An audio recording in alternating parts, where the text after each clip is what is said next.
Dans cette vidéo, vous allez vous intéresser à la révolution de l'alexandrin. Alors, en quoi consiste cette révolution exactement? Eh bien, tout commence au XIXe siècle avec un auteur, Victor Hugo, qui affiche clairement sa volonté de disloquer ce grand niais d'alexandrin. Disloquer, cela veut dire décomposer. Rappelez-vous, l'alexandrin classique, qui était incarné par un auteur comme Jean Racine par exemple, était fabriqué comme un modèle que l'on ne devait pas changer mais que l'on devait toujours respecter. Il contenait 12 syllabes, une césure au milieu du vers, qui était incarnée en général par un signe de ponctuation forte, ce qui faisait que l'on divisait le vers de 12 syllabes en deux parties égales de 6 syllabes chacune. Ces deux parties étaient appelées les hémistiches. Mais prenons un vers hugolien, de Victor Hugo donc.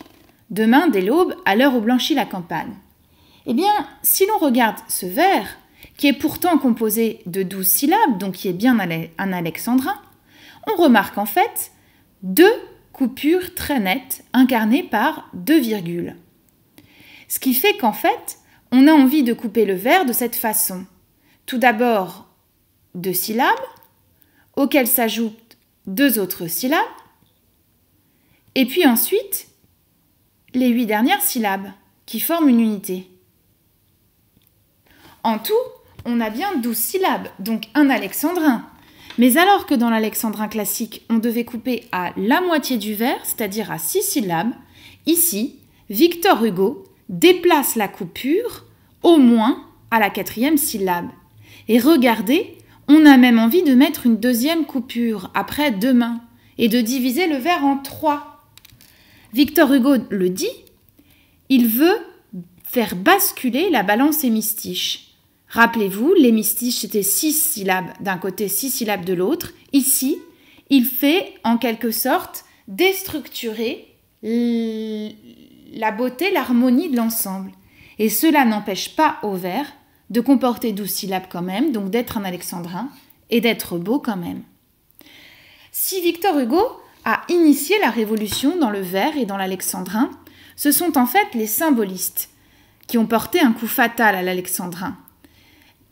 Ils gardent le vers de 12 syllabes, mais font une coupe parfaitement irrégulière. Les symbolistes, ce sont par exemple deux poètes comme Verlaine et Rimbaud. Regardez ces deux vers, et la tigresse épouvantable d'Hyrcanie, et puis fileur éternel des immobilités bleues.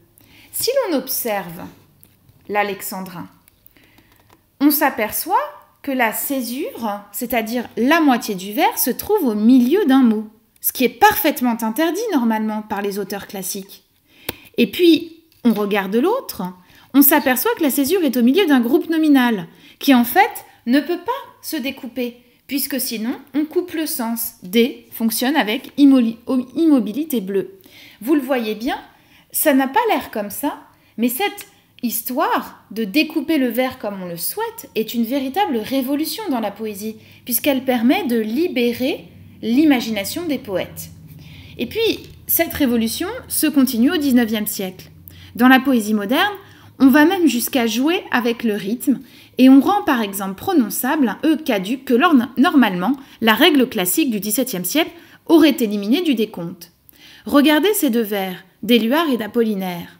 D'heures toutes semblables, jour de captivité, et puis, devant son tribunal, l'évêque la fit citer.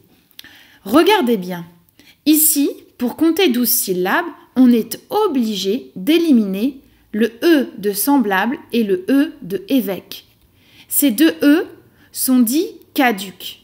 Et donc, on fabrique ce qu'on appelle dans la poésie une apocope, c'est-à-dire qu'on ne compte pas un E normalement en fin de vers.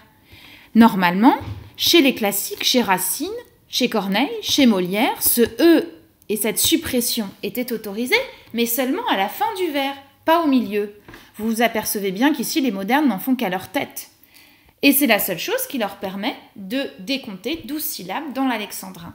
En fait, les modernes remanient les règles classiques pour les adapter à leur liberté. Vous voyez bien, évidemment, pour les admirateurs de la langue française traditionnelle, cette façon de fabriquer l'alexandrin est un scandale. Vous connaissez sans doute cette vieille rengaine du « avant tout était mieux car aujourd'hui tout se perd, les jeunes ne respectent plus rien ». Eh bien, sachez que Victor Hugo, Musset, Éluard, Apollinaire et les autres ont subi les mêmes critiques à leur époque.